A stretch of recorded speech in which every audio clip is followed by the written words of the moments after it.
തിരങ്ക ഔദ്യോഗിക പതാകയാകുന്നതിന് മുമ്പ് കാവിക്കുടിയായിരുന്നു ഭാരതമാതാവിനൊപ്പം ഉണ്ടായത്. ഇപ്പോഴിത് ഉയർത്തുന്നതിന്റെ പ്രത്യേകത എന്താണ്? ഭാരതത്തിന് അപ്രകാരം ഒരു മാതാവുണ്ടോ? ഇപ്പൊ പല കാലങ്ങളിലും ഈ ആശയം തന്നെ ഇവിടെ നിന്ന് കടം കൊണ്ടതാണ്. ഇന്ത്യ ആദരിക്കുന്ന ലോകപ്രസിദ്ധ ചരിത്രകാരൻ ഓർമ്മശരിയെങ്കിൽ ഇർഫാൻ ഹബീബ് പറയുന്നത് മദർ യൂറോപ്പ് എന്ന ആശയത്തിൽ നിന്നാണ് ഇന്ത്യക്ക് ഒരു മാതാവ് വേണം. സംഘപരിവാരത്തിന്റെ കൊടിയല്ല, ഭാരതത്തിന്റെ കൊടിയാണെന്നാണ് പറയുന്നത്. അതിൽ രസകരമായ ഒരു കാര്യം എന്താണെന്നറിയോ? അത് അദ്ദേഹത്തിന്റെ ഒരു കുറ്റബോധത്തിന്റെ തികട്ടലിന്റെ ഭാഗമായിട്ട് വരുന്നതാണ്. അശോക് മോച്ചി എന്ന് പറയുന്ന സംഘപരിവാർ തീവ്രവാദിയാണ്. ഒരു കൊടുവാൾ ഉയർത്തിപ്പിടിച്ച് സംഘപരിവാർ ആടയാഭരണങ്ങളോടുകൂടെ ഉയർന്നു കത്തുന്ന അഗ്നികുണ്ഡങ്ങൾക്ക് നടുവിൽ നിന്നുകൊണ്ട് ഇനി ആരെ കൊല്ലണം എന്ന് വിജയബേരിയോടുകൂടെ അട്ടഹസിക്കുന്ന അശോക് മോച്ചിയുടെ ചിത്രം ഗുജറാത്ത് കലാപത്തിന്റെ വാർത്തകൾ ശ്രദ്ധിക്കുന്ന ഒരു മനുഷ്യനിലും മറന്നുപോകാൻ സാധ്യതയില്ല. ആ പരീക്ഷണമാണ് നമ്മൾ നടത്തേണ്ടത്. അതൊരു ക്ലാസിക് ഉത്തരമാണ്. പക്ഷെ എനിക്കൊരു ചോദ്യമുണ്ട്, വൈകാരികമായ ഒരു ചോദ്യം. ഈ സഖാവ് കുഞ്ഞാലി മരണപ്പെടുന്നത് അദ്ദേഹം മുറുകെ പിടിച്ച രാഷ്ട്രീയത്തിനും അദ്ദേഹത്തിന്റെ ആദർശങ്ങൾക്കും വേണ്ടിയിട്ടാണ്. അപ്പോൾ സ്വാഭാവികമായും അദ്ദേഹത്തിന്റെ ഘാതകന് വേണ്ടി നിങ്ങൾ പ്രവർത്തിച്ചു, പോസ്റ്റ് ഒട്ടിച്ചു എന്ന് അഭിമാനത്തോടെ രാഷ്ട്രീയമായി ഉത്തരം പറയുമ്പോൾ കുഞ്ഞാലിക്ക് ഇവിടെ കുടുംബം ഉണ്ടായിരുന്നു. തീർച്ചയായിട്ടും അങ്ങനൊരു മനസ്സിലാക്കേണ്ടത്. ഇപ്പോ അതിനേക്കാൾ കൗതുകമുണർത്തുന്ന ചരിത്രപ്രധാനമായ ഒരു ഉദാഹരണം സമീപത്തുണ്ടായി. അത് ഇപ്പോ അങ്ങനെ ഓർമ്മയിൽ പെട്ടെന്നുണ്ടാവുമെന്ന് എനിക്കറിയില്ല. ഗുജറാത്ത് കലാപത്തിലെ ഇരകളുടെ ഒരു സംഗമം കേരളത്തിൽ ഇടതുപക്ഷത്തിന്റെ നേതൃത്വത്തിൽ സംഘടിപ്പിക്കപ്പെടുകയുണ്ടായി. ഗുജറാത്ത് കലാപത്തിന്റെ ഏറ്റവും പ്രചുര പ്രചാരം നേടിയ ഒരു ചിത്രം എന്ന് പറയുന്നത്, ഇപ്പോൾ പ്രത്യേകിച്ച് എമ്പുരാൻ ചലച്ചിത്രമൊക്കെ ഇറങ്ങിയപ്പോൾ ഒന്നുകൂടെ കലാപാനന്തരമുള്ള സംഭവവികാസങ്ങൾ നമ്മൾ ചർച്ച ചെയ്തു. അശോക് മോച്ചി എന്ന് പറയുന്ന സംഘപരിവാർ തീവ്രവാദിയാണ്. ഒരു കൊടുവാൾ ഉയർത്തിപ്പിടിച്ച് സംഘപരിവാർ ആടയാഭരണങ്ങളോടുകൂടെ ഉയർന്നു കത്തുന്ന അഗ്നികുണ്ഡങ്ങൾക്ക് നടുവിൽ നിന്നുകൊണ്ട് ഇനി ആരെ കൊല്ലണം എന്ന് വിജയബേരിയോടുകൂടെ അട്ടഹസിക്കുന്ന അശോക് മോച്ചിയുടെ ചിത്രം ഗുജറാത്ത് കലാപത്തിന്റെ വാർത്തകൾ ശ്രദ്ധിക്കുന്ന ഒരു മനുഷ്യനിലും മറന്നുപോകാൻ സാധ്യതയില്ല. ആ അശോക് മോച്ചി പിന്നീട് സംഘപരിവാരത്തോട് വിട പറഞ്ഞത് മാത്രമല്ല, എൻ്റെ ഓർമ്മ ശരിയെങ്കിൽ പിന്നീട് അദ്ദേഹം ചെരുപ്പുകുത്തിയായി, തുന്നൽക്കാരനായി അദ്ദേഹം ജീവിതം കരുപ്പിടിപ്പിക്കാൻ വേണ്ടി ശ്രമിച്ചു. ആ അശോക് മോച്ചിയോടൊപ്പം തന്നെ ഗുജറാത്ത് കലാപത്തിലെ ഇരകളുടെ എക്കാലത്തെയും പ്രതീകമായ ചിത്രമാണ് കണ്ണുനീരോടുകൂടെ മക്കളെ നഷ്ടപ്പെട്ട പിതാവായിരുന്ന ഖുദ്ദുദ്ദീൻ അൻസാരി കൈകൂപ്പി വിതുമ്പലോടുകൂടെ നിൽക്കുന്ന ചിത്രം. ഖുദ്ദുദ്ദീൻ അൻസാരിയും അശോക് മോച്ചിയും ഒരുമിച്ച് വേദി പങ്കിട്ടു. എവിടെ വേദി പങ്കിട്ടു? കേരളത്തിൽ ഇടതുപക്ഷത്തിന്റെ പതാകയുടെ ചൂട്ടിൽ വേദി പങ്കിട്ടു. അങ്ങ് വ്യക്തിപരമായിട്ടാണ് രാഷ്ട്രീയത്തെ കാണുന്നതെങ്കിൽ ഗുജറാത്ത് കലാപത്തിൽ എത്രയോ സാധാരണക്കാരായ മനുഷ്യന്മാരെ, മതന്യൂനപക്ഷ വിഭാഗത്തിൽപ്പെട്ടവരെ കൊന്നുകളഞ്ഞ കലാപത്തിന്റെ നേതൃപദവി അലങ്കരിച്ചിരുന്ന ആളാണ് അശോക് മോച്ചി. വേണമെങ്കിൽ ഖുദ്ദുദ്ദീൻ അൻസാരിക്ക് ചിന്തിക്കാം, അദ്ദേഹത്തിന്റെ കൂടെ ഉണ്ടായിരുന്നവർ, ചിലപ്പോൾ അദ്ദേഹത്തിന്റെ ബന്ധുമിത്രാദികളിൽ ചിലരെ കൊന്നുകളഞ്ഞയാളാണ് ഈ അശോക് മോച്ചി. അതുകൊണ്ട് വ്യക്തിപരമായി തനിക്ക് നഷ്ടത്തിന് കാരണമായിട്ടുള്ള അശോക് മോച്ചിയുമായിട്ട് തനിക്ക് കൈകോർക്കാൻ കഴിയുമോ? അവിടെ അശോക് മോച്ചി എന്ന് പറയുന്ന മനുഷ്യനെ മൃഗതുല്യനായ മനുഷ്യനാക്കി മാറ്റിയത് വർഗീയവാദമാണ്, വർഗീയ തീവ്രവാദമാണ്. ആ വർഗീയ തീവ്രവാദം ഉപേക്ഷിച്ച് അദ്ദേഹം നല്ല മനുഷ്യനായി മടങ്ങി വന്നപ്പോൾ ആ തീവ്രവാദം ഉപേക്ഷിച്ച് മടങ്ങി വന്ന മനുഷ്യനോടൊപ്പം കൈകോർക്കുക എന്ന് പറയുന്നത് നമ്മളെല്ലാവരും സ്വീകരിക്കേണ്ട സമീപനമാണ്. RSSന്റെ രാഷ്ട്രീയം ഉപയോഗിച്ച് ഏതു ചെകുത്താനും മതനിരപേക്ഷ പാതയിലേക്ക് വരട്ടെ, സ്വീകരിക്കും. അബ്ദുൽ നാസർ മദനി RSSന് സമാനമായി ISS രൂപീകരിച്ച ആളല്ലേ, ഇസ്ലാമിക് സേവാ സംഘം, അതാണെന്നാണ് എൻ്റെ ഓർമ്മ. RSSന് സമാനമായി വർഗീയത കേരളത്തിൽ പ്രസംഗിച്ച് നടന്നയാളല്ലേ, അദ്ദേഹം ആ രാഷ്ട്രീയം ഉപേക്ഷിച്ചില്ലേ?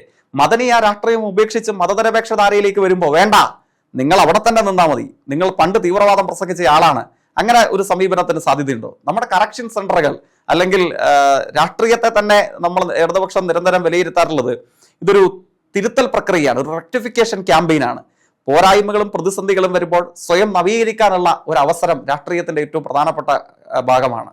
അപ്പോൾ ഈ PV അൻവർ സ്വയം തിരിച്ചു വന്നാൽ ഇടതുപക്ഷത്തിലുണ്ടാവുമോ? ഇപ്പം അത്തരം ഒരു ചോദ്യത്തിന് പ്രസക്തി ഉണ്ടെന്ന് തോന്നില്ല. ഞാൻ പറയുന്നല്ലോ, സംഘപരിവാരത്തിന്റെയും മതതീവ്രവാദത്തിന്റെയും ഒക്കെ രാഷ്ട്രീയം ഉപേക്ഷിച്ച് മതനിരപേക്ഷ ചേരിയിലേക്ക് രാഷ്ട്രീയ ആശയഗതി മാറ്റി ഒരാൾ വന്നാൽ ആരെയും സ്വീകരിക്കേണ്ടതാണ്. അതാണ് അക്കാര്യത്തിലുള്ള അഭിപ്രായം. ശരി, ഞാൻ ഇന്ന് കേരളം ഈ നിലമ്പൂർ തെരഞ്ഞെടുപ്പിന്റെ ചൂടായതുകൊണ്ട് മാത്രം ചർച്ച ചെയ്തുകൊണ്ടിരുന്നൊരു വിഷയം മാറ്റിവെച്ചിട്ടുണ്ട്. ഭാരത് മാത, രാജ്ഭവനും ഭാരത് മാതയും. കഴിഞ്ഞ ദിവസം ശങ്കുറ്റി ദാസിനുമായി ഇരിക്കാൻ കഴിഞ്ഞപ്പോൾ ശങ്കുറ്റി ദാസിനോട് ഞാൻ ഇത് ചോദ്യം ചോദിച്ചപ്പോൾ അദ്ദേഹം പറഞ്ഞത് ഭാരത് മാതാവിന് എന്താണ് പ്രശ്നം, ഭാരതത്തെ മാതാവായി കാണുന്നതിൽ ആർക്കാണ് തെറ്റ്? അപ്പോൾ ഞാൻ അദ്ദേഹത്തോട് ചോദിച്ചു, ആ ഭാരത് മാതാവിന്റെ ചിത്രത്തിലുള്ള കാവിക്കുടി അതൊരു പ്രശ്നമാണ്. അപ്പോൾ അദ്ദേഹം പറഞ്ഞത് തിരങ്ക ഔദ്യോഗിക പതാകയാകുന്നതിന് മുമ്പ് കാവിക്കുടിയായിരുന്നു ഭാരതമാതാവിനൊപ്പം ഉണ്ടായിരുന്നത്, ഭാരതത്തിന്റെ ഔദ്യോഗിക ചിഹ്നം അതാകണമെന്ന് പലരും ആവശ്യപ്പെട്ടിട്ടുണ്ട് എന്നാണ് അദ്ദേഹത്തിന്റെ മറുപടി. എന്താണ് ആ വിഷയത്തിൽ DYFIക്ക് പറയാനുള്ളത്? ഇത് എൻ്റെ ഓർമ്മ ശരിയെങ്കിൽ ഈ സങ്കല്പം തന്നെ ഉയർന്നു വരുന്നത് 1800കളുടെ ഒടുവിലാണ്. ആനന്ദമഠം നോവൽ, ബംഗാൾ മാത, അതിന്റെ പ്രതിരൂപമായി അന്ന് വരയ്ക്കപ്പെട്ട ചിത്രം, നമ്മൾ സമീപ സംവാദങ്ങളൊക്കെ നമ്മൾ ചർച്ച ചെയ്തിട്ടുള്ളതാണ്. ആ ചിത്രങ്ങളിൽ എന്തൊക്കെ ബിംബങ്ങൾ ഉണ്ടായിരുന്നു? അതെ അതെ, രുദ്രാക്ഷമാലയും പുസ്തകങ്ങളും അങ്ങനെയൊക്കെയായിരുന്നു ബംഗാൾ മാത. ബംഗാൾ മാത ആനന്ദമഠം എന്ന നോവൽ തന്നെ ഏറെ സംവാദാത്മകമായ വിഷയമാണ്. അത് തന്നെ നിരോധിക്കപ്പെട്ടു. അതിന്റെ ഭാഗമായിട്ടുള്ള ഗാനം തന്നെ പിന്നീട് നിരോധിക്കപ്പെടുന്നത്, എന്റെ 2 സ്റ്റാൻസ ബ്രിട്ടീഷ് ഇന്ത്യയിൽ നിരോധിക്കപ്പെടുന്നതിന് നമ്മുടെ കാലയളവ് സാക്ഷ്യം വഹിച്ചു. അപ്പം അതൊക്കെ സംവാദാത്മകമാണ്. ഇപ്പോഴിത് ഉയർത്തുന്നതിന്റെ പ്രത്യേകത എന്താണ്? ഭാരതത്തിന് അപ്രകാരം ഒരു മാതാവുണ്ടോ? ഇപ്പൊ പല കാലങ്ങളിലും ഈ ആശയം തന്നെ ഇവിടെ നിന്ന് കടം കൊണ്ടതാണ്. ഇന്ത്യ ആദരിക്കുന്ന ലോകപ്രസിദ്ധ ചരിത്രകാരൻ ഓർമ്മശരിയെങ്കിൽ ഇർഫാൻ ഹബീബ് പറയുന്നത് മദർ യൂറോപ്പ് എന്ന ആശയത്തിൽ നിന്നാണ് ഇന്ത്യക്കൊരു മാതാവ് വേണം, നമ്മുടെ സ്വാതന്ത്ര്യ വിമോചന പ്രസ്ഥാനങ്ങളെ പ്രചോദിപ്പിക്കാൻ പര്യാപ്തമാകുമാറ് അത്തരമൊരു മാതാവ് സങ്കല്പം നമുക്ക് ആവശ്യമാണ് എന്നുള്ളത് കൊണ്ട് യൂറോപ്പിൽ നിന്ന് കടം കൊണ്ടതാണ്. അല്ലാതെ ഇവിടെ നിന്ന് ആരും സൃഷ്ടിച്ചെടുത്ത ഒരു കാര്യമൊന്നുമല്ല ഇത്. പിന്നെ അങ്ങനെ ഒരു സങ്കല്പത്തിലേക്ക് തന്നെ സംഘപരിവാരത്തിന്റെ കൊടി വെക്കുക, അത് ഇവിടെ നിന്ന് വന്ന ഏർപ്പാടാണ്. സംഘപരിവാരത്തിന്റെ കൊടിയല്ല, ഭാരതത്തിന്റെ കൊടിയാണെന്നാണ് പറയുന്നത്. അതിൽ രസകരമായ ഒരു കാര്യം എന്താണെന്നറിയോ? അത് അദ്ദേഹത്തിന്റെ ഒരു കുറ്റബോധത്തിന്റെ തികട്ടലിന്റെ ഭാഗമായിട്ട് വരുന്നതാണ്. അങ്ങ് 947 പ്രസിദ്ധീകരിക്കപ്പെട്ട ഓർഗനൈസറിന്റെ പതിപ്പുകൾ ഏതെങ്കിലും ഒന്നെടുത്ത് പരിശോധിച്ചാൽ മതി. ഇന്ത്യൻ ദേശീയ പതാകയെ അംഗീകരിക്കാത്ത ഒരൊറ്റ കൂട്ടരെ അന്നും ഇന്നും ഇന്ത്യയിൽ പ്രവർത്തിക്കുന്നുണ്ടായിരുന്നുള്ളൂ. അതിന്റെ പേര് സംഘപരിവാരം എന്നുള്ളതാണ്. 2000 ആണ്ട് വരെ അതുകൊണ്ടാണ് ധ്വജാലങ്കൃതമായ കാവ്യപതാകയായിരിക്കണം ഇന്ത്യൻ ദേശീയ പതാക എന്നുള്ളതായിരുന്നു അവരുടെ ആവശ്യം. ത്രിവർണ്ണ പതാക തന്നെ തെറ്റ്, ത്രിവർണ്ണമെന്ന ആശയം തന്നെ തെറ്റ്, ത്രിവർണ്ണമെന്ന അക്കം തന്നെ അശുഭകരം. ഇതായിരുന്നു സംഘപരിവാരത്തിന്റെ ഓർഗനൈസറുടെ അന്നത്തെ ലക്കങ്ങളിൽ ഒന്ന് പ്രതിപാദിച്ചിരുന്നത്. അതിന്റെ പേരിൽ ഇന്ത്യൻ ദേശീയ പതാകയെ ബഹുമാനിക്കുകയോ ഇന്ത്യൻ ദേശീയ പതാക തങ്ങളുടെ കാര്യാലയങ്ങളിൽ ഇവിടെയും 2000 ആണ്ട് വരെ ഇന്ത്യ പിറവിയെടുത്ത എത്രയോ പതിറ്റാണ്ടുകൾ ദേശീയ പതാക അംഗീകരിക്കാതെ അതിനെ തള്ളിക്കളഞ്ഞവരാണ് ഇന്ത്യൻ സംഘപരിവാരം എന്ന് പറയുന്നത്. അവരാണ് എന്നിട്ട് ഇപ്പോൾ വന്ന് പറയുന്നത് ഇതാണ് യഥാർത്ഥത്തിലുള്ള ഇന്ത്യയുടെ പതാക, ഇതിനെ അംഗീകരിക്കണം. ഇവർ ഇന്ത്യൻ ഭരണഘടനയും ഇന്ത്യൻ ദേശീയ പതാകയും ഒന്നും അംഗീകരിക്കുന്നവരല്ല. താൽക്കാലികമായി ഇപ്പോൾ അതിന്റെ ഭാഗമായി എന്തെങ്കിലും ലാഭം കിട്ടുമോ എന്ന പരിശോധന മാത്രമാണ്. അതിന്റെ പേരിൽ എന്തെങ്കിലും ഒരു രാഷ്ട്രീയ ലാഭം ഇന്ത്യയിൽ സൃഷ്ടിക്കാൻ കഴിയുമോ എന്നതിന്റെ പരിശോധന മാത്രമാണ് ഇപ്പോൾ നടന്നുകൊണ്ടിരിക്കുന്നത്. സഖാവ് ജയ്ക്ക്, താങ്കൾ ഈ പുതുപ്പള്ളിയിൽ 3 തവണ അങ്ങേക്ക് ഒരു വലിയ പരാജയം നേരിടേണ്ടി വന്നു. ഞാൻ എവിടെയോ വായിച്ചതാണ്, എനിക്കൊരു മാതൃഭൂമി ഒരു ആർട്ടിക്കിൾ എഴുതിയതാണ്. അങ്ങുമായി ഏതോ ഒരു സിനിമ നടന്നു, എനിക്കൊന്ന് സുബീഷ് ഏട്ടനാണെന്ന് തോന്നുന്നു, നടത്തിയ ഒരു ഫോൺ കോളിനെ കുറിച്ചാണ്. അങ്ങയോട് ഇപ്പോൾ ജയിക്ക് ഇത്തവണ അവിടെ ജയിക്കാൻ സാധിക്കില്ല, വൈകാരികമായി ഉമ്മൻചാണ്ടിക്കൊപ്പമാണ് പുതുപ്പള്ളിയുടെ രാഷ്ട്രീയമുള്ളത് എന്ന് പറഞ്ഞപ്പോൾ അങ്ങ് കൊടുത്ത മറുപടി, എൻ്റെ പാർട്ടി എത്രയോ രക്തസാക്ഷികളുള്ള പാർട്ടിയാണ്, പാർട്ടി മത്സരിക്കാൻ പറഞ്ഞാൽ ഞാൻ മത്സരിക്കും, പരാജയമാണെന്ന് മുന്നിൽ കണ്ടുകൊണ്ടാണെങ്കിൽ എങ്ങനെയാണ് ജയിക്ക് അതിന് സാധ്യമാകുന്നത്? ഇതിൽ സവിശേഷകരമായ എന്തെങ്കിലും ഉള്ളതായിട്ട് എനിക്ക് ഇതുവരെ തോന്നിയിട്ടില്ല. എങ്കിലും ഞാൻ ഒരു പൊതുവിടത്തിൽ നിൽക്കുമ്പോൾ, രാഷ്ട്രീയ പ്രവർത്തനവുമായി നിൽക്കുമ്പോൾ ഒരു ജനപ്രതിനിധി ആകുക എന്നുള്ളത് എല്ലാവരുടെയും ഒരു ആഗ്രഹമായിരിക്കും. അങ്ങനെ ആഗ്രഹമില്ല എന്ന് പറയരുത്, അത് ഞാൻ അംഗീകരിക്കില്ല. സ്വാഭാവികമായും വിജയ സാധ്യതയുള്ള ഒരു സീറ്റ് അത് ജയിക്കിന്റെ ഇത്രയും കാലത്തെ പ്രവർത്തനത്തിൽ അങ്ങ് അർഹിക്കുന്ന ഒന്നല്ലേ? അത് ഞാനിപ്പോ അത്ര ആഗ്രഹം ഇല്ലാന്ന് പറഞ്ഞാൽ അങ്ങ് അംഗീകരിക്കില്ല എന്ന് പറഞ്ഞല്ലോ. പക്ഷേ അത് ചിലപ്പോ ഇപ്പൊ എനിക്ക് തോന്നുന്നു രാഷ്ട്രീയത്തെ എങ്ങനെ കാണുന്നതിന്റെ പ്രശ്നമാണ് ഇതൊക്കെ എന്നുള്ളതാണ് എനിക്ക് അക്കാര്യത്തിൽ സൂചിപ്പിക്കുന്നത്. കാരണം ഇപ്പൊ മുമ്പ് ഏതോ ഇത്തരമൊരു സംവാദത്തിൽ പങ്കെടുക്കുമ്പോൾ എനിക്ക് തോന്നുന്നു BJPയുടെ സമുന്നതനായ ഒരു നേതാവ് അദ്ദേഹം പറഞ്ഞു, രാഷ്ട്രീയത്തിൽ ഇത്തരത്തിലുള്ള തെരഞ്ഞെടുപ്പ് പരാജയങ്ങൾ വിജയങ്ങളൊക്കെ സംബന്ധിച്ച് പരാമർശിക്കവേ അദ്ദേഹം പറയുന്നതാണ്, പലരും പറഞ്ഞ് കേൾക്കാറുള്ളതുമാണ്. അത് പ്രത്യേകിച്ചൊരു റൈറ്റ് വിങ്ങിന്റെ ഭാഗമായി നിൽക്കുന്ന പല പൊളിറ്റീഷ്യൻസ് പറഞ്ഞ് കേൾക്കാറുള്ളതാണ്. Politics is an art of chances, സാധ്യതകളുടെ ഒരു കലയാണ് രാഷ്ട്രീയം, അതായിരുന്നു അദ്ദേഹത്തിന്റെ നിർവചനം. പക്ഷേ എനിക്കൊന്നും ആ സമയത്ത്, ഞാൻ വിദ്യാർത്ഥി സംഘടനാ പ്രവർത്തനത്തിന്റെ ഭാഗമാണ്, എനിക്ക് ഒരു നിമിഷം പോലും പാഴാക്കേണ്ടതായി വന്നിട്ടില്ല. എനിക്ക് സത്യസന്ധമായി പറഞ്ഞാൽ ഏറെ സന്തോഷം തോന്നിയ അപൂർവം വരുന്ന സംവാദങ്ങളിൽ ഒന്നായിരുന്നു അത്. കാരണം പൊട്ടു തന്നെ ഒരു സെക്കൻഡ് പോലും അവശേഷിപ്പിക്കാതെ ഞങ്ങൾ അന്നേരം തന്നെ പറഞ്ഞു, ഇടതുപക്ഷത്തിന്റെ രാഷ്ട്രീയം എന്നെ മറുപടി പറയാൻ പ്രേരിപ്പിച്ചു എന്ന് പറയുന്ന ശരി. ആർട്ട് ഓഫ് സാക്രിഫൈസ് എന്നതിനൊരു കലാരൂപമുണ്ടോ? അതായത് നഷ്ടപ്പെടലുകൾക്ക്, ത്യാഗങ്ങൾക്ക് ഒരു കലയുടെ രൂപമുണ്ടോ? ഉണ്ടെങ്കിൽ അതിൻ്റെ പേരാണ് രാഷ്ട്രീയമെന്ന് ഞങ്ങൾ തിരിച്ചു പറയും, ഇടതുപക്ഷക്കാർ തിരിച്ചു പറയും. കാരണം അങ്ങയുടെ ചോദ്യത്തിലേക്ക് തന്നെയാണ് വരുന്നത്.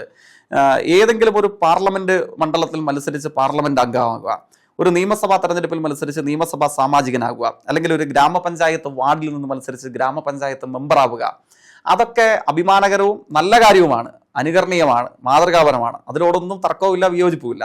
തെരഞ്ഞെടുപ്പിൽ മത്സരിക്കുന്നത് പലപ്പോഴും ജയിക്കാൻ വേണ്ടിയിട്ടാണ്, അവിടെയും തർക്കമില്ല. പക്ഷേ ഇതല്ല രാഷ്ട്രീയ പ്രവർത്തനത്തിന്റെ ആത്യന്തിക ലക്ഷ്യം, പ്രത്യേകിച്ച് ഇടതുപക്ഷക്കാരെ സംബന്ധിച്ചിടത്തോളം. ഒരു ഗ്രാമപഞ്ചായത്ത് മെമ്പർ ആവുക, അല്ലെങ്കിൽ ഒരു പാർലമെന്റ് മെമ്പർ ആവുക, അല്ലെങ്കിൽ ഒരു നിയമസഭാ സാമാജികനാവുക എന്ന് വെച്ചാൽ അങ്ങൊന്ന് ആലോചിച്ച് നോക്കേണ്ടത്, ഇപ്പോൾ ഞാൻ ജീവിക്കുന്ന, എൻ്റെ വീടിരിക്കുന്ന പ്രദേശം വിദ്യാർത്ഥി സംഘടനാ രാഷ്ട്രീയത്തിലേക്ക് ഞങ്ങൾ വരുന്ന, അതായത് പ്രായപൂർത്തിയാവുന്ന ഒരു ഘട്ടത്തിലാണല്ലോ, 17-18 വയസ്സിലാണ്. 12ാം ക്ലാസ് പൂർത്തീകരിച്ചു, 18ാം വയസ്സിനോട് അടുക്കുമ്പോൾ കോളേജിൽ ഡിഗ്രിക്കായി പ്രവേശിക്കുന്നു. ആ പ്രവേശിക്കുന്ന ഘട്ടത്തിൽ ഞാൻ ഇപ്പോഴും ഓർമ്മിക്കുന്നു, ഞങ്ങളുടെ ഗ്രാമപഞ്ചായത്തിൽ ഏതാണ്ട് 17 വാർഡുകളുള്ള ആ സമയത്തെ ഗ്രാമപഞ്ചായത്തിൽ ഇടതുപക്ഷത്തിന്റെ രാഷ്ട്രീയ പ്രവർത്തകർക്ക് 2 മേൽ ഒരു മെമ്പർ ഉണ്ടായിരുന്നില്ല, 2 പേരിലധികം ഒരു മെമ്പർ ഉണ്ടായിരുന്നില്ല.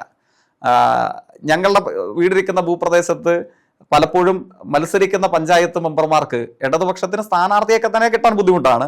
ഇനിയിപ്പോൾ ഒരു സ്ഥാനാർത്ഥിയെ കിട്ടി മത്സരിച്ചാൽ തന്നെ 2 അക്കത്തിന് മുകളിൽ വോട്ടില്ല. അത്തരം ഒരു രാഷ്ട്രീയ സാഹചര്യമാണ്. അപ്പോൾ അങ്ങൊന്ന് പരിശോധിച്ച് നോക്കുക. അപ്പൊ എന്നാൽ അത് ഗ്രാമപഞ്ചായത്തിന്റെ അവസ്ഥ, ബ്ലോക്ക് പഞ്ചായത്തിന്റെ അവസ്ഥ എങ്ങനെ, ജില്ലാ പഞ്ചായത്തിന്റെ അവസ്ഥ എങ്ങനെ, നിയമസഭയിലേക്ക് വന്നാൽ അങ്ങേക്ക് അറിയാവുന്നതുപോലെ 5 പതിറ്റാണ്ടായി ഒരേ ജനപ്രതിനിധി തന്നെ കോൺഗ്രസിന് വേണ്ടി വിജയിച്ചുകൊണ്ടേയിരിക്കുന്ന ഒരു ആചാര പ്രക്രിയ നടക്കുന്ന നിയോജക മണ്ഡലം. പാർലമെന്റ് മണ്ഡലം എടുത്താൽ സുദീർഘകാലയളവ് പലപ്പോഴും കോൺഗ്രസിന്റെ പ്രതിനിധി തന്നെ ഇന്ത്യൻ പാർലമെന്റിലേക്ക് നടന്നു കയറുന്ന സ്ഥലം. അതാണ് ഞങ്ങളുടെ വീടിരിക്കുന്ന ഭൂപ്രദേശവും, അതാ നിയോജക മണ്ഡലവും, ആ പാർലമെന്റ് മണ്ഡലവും, ആ ജില്ലയുടെയൊക്കെ പ്രത്യേകത അതാണ്. അങ്ങ് സൂചിപ്പിക്കുന്ന പോലെ പ്രായപൂർത്തിയാവുന്ന ഘട്ടത്തിൽ നമുക്കറിയാമല്ലോ, രാഷ്ട്രീയ പ്രവർത്തനത്തെ പൂർണ്ണ സമയത്തിലേക്ക് എത്തും വിധം ചില കാര്യങ്ങളെ സ്വീകരിക്കുമ്പോൾ എന്നാൽ പഞ്ചായത്ത് മെമ്പർ ആകണമെങ്കിൽ അത്തരം ഒരു ഗ്രാമപഞ്ചായത്തിൽ നിന്നാൽ ഇടതുപക്ഷമായാൽ തോറ്റുതരിപ്പണമാകും. എന്നാൽ നിയമസഭാ സാമാജികനാണെങ്കിൽ നിങ്ങളുടെ രാഷ്ട്രീയ പക്ഷം ഇടതുപക്ഷമാണെങ്കിൽ നിങ്ങൾക്ക് വിജയത്തിന്റെ ഒരു അനുഭവം ചരിത്രത്തിൽ എവിടെയില്ല. പാർലമെന്റ് മെമ്പർ ആകണമെങ്കിൽ അതിനുള്ള അനുരൂപമായ ഒരു ചരിത്രവുമില്ല. പക്ഷേ ഇതൊന്നും ആയിരുന്നില്ല ലക്ഷ്യം എന്നുള്ളത് കൊണ്ട് ഇടതുപക്ഷത്തേക്ക് വരാൻ കഴിഞ്ഞു. അവിടെ നിന്നുകൊണ്ട് തന്നെ അങ്ങ് സൂചിപ്പിച്ചപ്പോൾ തെരഞ്ഞെടുപ്പ് പരാജയത്തെ സംബന്ധിച്ച് മുൻ മുഖ്യമന്ത്രി അദ്ദേഹത്തിന്റെ തന്നെ ഒരു അനുഭവത്തിൽ പറഞ്ഞിരുന്നു പോലും 50 വർഷക്കാലയളവിനിടയിൽ തനിക്ക് നേരിടേണ്ട വന്ന ഏറ്റവും മികച്ച മത്സരവും ഏറ്റവും മികച്ച സ്ഥാനാർത്ഥിയും ആരാണെന്നുള്ളതിന് അദ്ദേഹം ഒരു മറുപടി പറഞ്ഞു എന്നുള്ളതാണ് മാതൃഭൂമിയിലെ മറ്റോ ഞാൻ വായിച്ചിട്ടുണ്ടായിരുന്നു. ആ ഉത്തരം സഖാവ് ജെയ്സി തോമസുമായ മത്സരമായിരുന്നു എന്നാണ്. തീർച്ചയായിട്ടും ആയിരിക്കാം. അപ്പൊ അങ്ങനെ ഒരു പ്രതികരണം അദ്ദേഹത്തിൻ്റെതായി വന്നത് മാതൃഭൂമിയിൽ വായിച്ചതിന്റെ ഓർമ്മയിലുണ്ട്. ഇടതുപക്ഷ രാഷ്ട്രീയത്തിന് ഞാൻ ഈ സൂചിപ്പിച്ച ഇത്തരം വലിയ പ്രതിബന്ധങ്ങൾ ഉണ്ടായിരുന്ന ഞങ്ങളുടെ നാട്ടിൽ ഇപ്പോ ഞങ്ങളുടെ ഗ്രാമപഞ്ചായത്ത് ഭരിക്കുന്നത് CPIM-ന്റെ നേതൃത്വത്തിലാണ്. ഇപ്പോ ഞങ്ങളുടെ ബ്ലോക്ക് പഞ്ചായത്ത് ഭരിക്കുന്നത് CPIM-ന്റെ നേതൃത്വത്തിലാണ്. 5000-ലധികം വോട്ട് ഏതു തെരഞ്ഞെടുപ്പിലും UDF-ന് ഭൂരിപക്ഷം കിട്ടിക്കൊണ്ടിരിക്കുന്ന ഞങ്ങളുടെ ഗ്രാമപഞ്ചായത്തിൽ 2021 രാഷ്ട്രീയം പറഞ്ഞ തെരഞ്ഞെടുപ്പ് നടന്നപ്പോൾ 2000-ഓട് അടുത്ത വോട്ടാണ് ഇടതുപക്ഷത്തിന് ഭൂരിപക്ഷം കിട്ടിയത്. ആ നിയോജക മണ്ഡലത്തിലെ 50 വർഷക്കാലയളവിലെ ഏറ്റവും കുറഞ്ഞ ഭൂരിപക്ഷത്തോടുകൂടെ UDF-ന് ജയിക്കേണ്ട വന്നത് ആ 2021 തെരഞ്ഞെടുപ്പിലാണ്. അതുകൊണ്ട് ഞാൻ സൂചിപ്പിച്ചു, മാറ്റവും മാനവും ഇതൊന്നുമല്ല. അപ്പോൾ ഇടതുപക്ഷ രാഷ്ട്രീയത്തിന്റെ ഭാഗമായി നിൽക്കുമ്പോൾ ഇത്തരം ഉത്തരവാദിത്തങ്ങളെ പാർട്ടി ഏൽപ്പിക്കാറുണ്ട്. ആ ഉത്തരവാദിത്തങ്ങളെ തികഞ്ഞ നിശ്ചയദാർഢ്യത്തോടുകൂടെ ഉത്തരവാദിത്വത്തോടുകൂടെ നിർവഹിക്കുക എന്നുള്ളതാണ്. അത് ഏറെക്കുറെ അങ്ങനെ ചെയ്യാൻ കഴിഞ്ഞു എന്നുള്ളതാണ് ഞാൻ മനസ്സിലാക്കുന്നത്. ഒരു വ്യക്തിപരമായ ചോദ്യം അവസാനമായി ചോദിച്ചോട്ടെ. ജേക്കിന്റെ കുഞ്ഞിന്റെ വിശേഷങ്ങൾ പുതുപ്പള്ളി ഉപതെരഞ്ഞെടുപ്പ് സമയത്ത് നമ്മളെല്ലാം കണ്ടതാണ്. ഫാമിലി എന്ത് പറയുന്നു? ഇപ്പൊ ഇതില് ഞാൻ ഉപതെരഞ്ഞെടുപ്പ് വേളയിൽ തന്നെ വ്യക്തമാക്കിയിട്ടുള്ളതാണ്. പിന്നെ ഉപതെരഞ്ഞെടുപ്പ് ആയപ്പോഴായിരുന്നു ഒരു പ്രയാസവും പ്രതിസന്ധി ഉണ്ടായിരുന്നത്. കാരണം ഒന്ന്, മാധ്യമങ്ങളിലെല്ലാം അതിപ്രസരമുണ്ട്. ഇപ്പൊ നമ്മുടെ എല്ലാത്തരം സ്വകാര്യതകളിലേക്ക് നമ്മൾ ആഗ്രഹിച്ചാൽ ഇല്ലെങ്കിലും ഒക്കെ മാധ്യമങ്ങൾ വരും. പിന്നെ ഈ പറയുന്നത് പോലെ അച്ഛനെക്കുറിച്ച്, അമ്മയെക്കുറിച്ച്, അല്ലെങ്കിൽ ജീവിത പങ്കാളിയെക്കുറിച്ച്, അല്ലെങ്കിൽ കാമുകന്മാരെ കുറിച്ച്, മക്കളെക്കുറിച്ച്, അതൊന്നും രാഷ്ട്രീയത്തിൽ പ്രസക്തയല്ല എന്നുള്ളതാണ് എക്കാര്യത്തിലുള്ള എൻ്റെ അഭിപ്രായം. അങ്ങ് ചോദിച്ച ചോദ്യം, അവരൊക്കെ സുഖമായിട്ടിരിക്കുന്നു. കുഞ്ഞിപ്പോൾ 2 വയസ്സ് ആകാൻ വേണ്ടി പോകുന്നു. എന്തായാലും അടുത്ത നിയമസഭാ തെരഞ്ഞെടുപ്പിലും ഒരു ഇടതുപക്ഷത്തിന്റെ കരുത്തുറ്റ പോരാളിയായി ജേക്കിനെ കാണണം ഞങ്ങളൊക്കെ ആഗ്രഹിക്കുന്നുണ്ട്. ഉണ്ടാകട്ടെ എന്ന് ആശംസിക്കുന്നു. Thank you.